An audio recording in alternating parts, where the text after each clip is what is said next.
Barbearian is a hack and slash title designed for iOS but also released on Steam. I saw it on iOS but decided to try it on Steam since I didn't really have a MiFi controller and it seemed like the game would be more fun with a controller.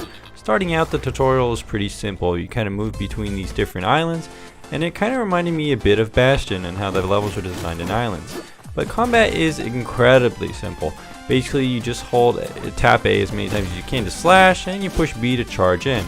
Now with iOS and other devices, it's probably pretty similar, just tapping to slash and charge. But besides that, the levels are pretty simple. You pretty much complete different levels to get Watermelon, and use Watermelon to kind of upgrade your weapons, purchase new weapons basically, and you can upgrade your kind of soldiers with these little huts here. You can change them into knights and peasants.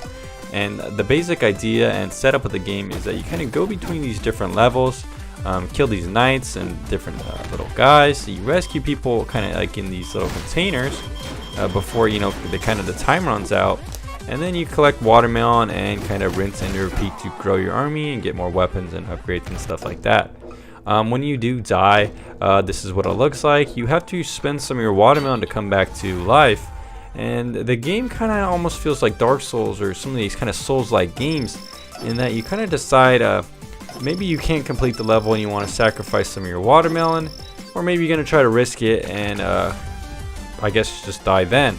There's not really too much mechanics though in this game, which is kind of a letdown. The game is really fun in that it's pretty visceral, and killing these little guys is pretty fun, getting the different little Watermelon treats and stuff like that. But it's just too simple for me. Like I said before, you really only have one attack and one charge. I think this game actually would have been quite a bit better for me if there's some kind of dodge mechanic, because when you're fighting these knights, it really does get kind of chaotic and you can't really dodge their moves easily. So a lot of times fighting in this game, I just kind of felt overwhelmed with not enough options and in how to fight these knights effectively, since it didn't feel like there's too much strategy involved. As you see in this scene, I got kind of lucky and did manage to kill those two knights barely with any health.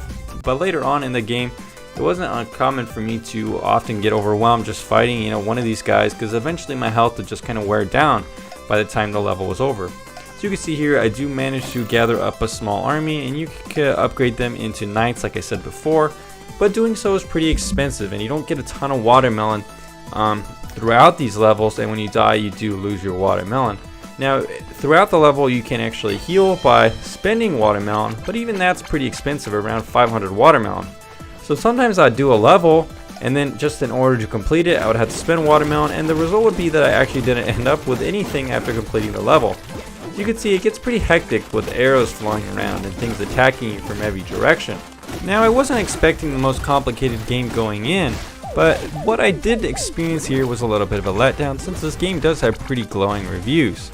Not only that, but I feel like the music kind of doesn't really match the tone of the game, and that you're kind of like a barbarian. It's so electric and kind of cheap sounding, as well as the Watermelon and fruit mechanic feels kind of like Bejeweled or one of these kind of mobile game kind of things. It just doesn't really match the theme. Maybe you should get coins instead of Watermelon, and maybe the music should be a little bit more heroic or something like that.